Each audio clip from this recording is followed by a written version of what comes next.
حدیث میں ایک اور دجال کا ذکر آتا ہے، وہ الدجال الاکبر ہے، عظیم ترین دجال۔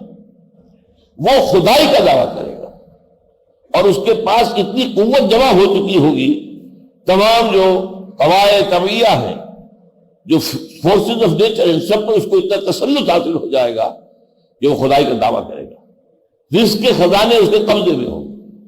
رزق اسی کو دے گا جو اس کو ماننے کے لیے، اس کو سجدہ کرنے کے لیے تیار ہے۔ اور حضور نے اس کی خبر دی ہے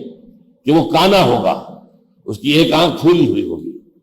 پھر یہ کہ اس کی پیشانی پر لکھا ہوگا کافارا کفر، جس کے بارے میں فرمایا وہ اتنے جلی حروف میں لکھا ہوگا کہ ہر مومن اس کو پڑھ لے گا، چاہے وہ پڑھنے والا ہو چاہے نہ ہو،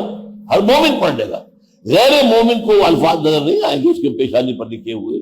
لیکن ہر صاحب ایمان اس کی پیشانی پر کافارا لکھا ہوا دیکھ لے گا،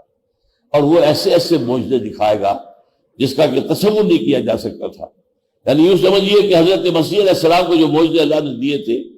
اس کے لگ بھگ بلکہ اس سے بھی آگے معجزے جو ہیں اس کے پاس ہوں گے،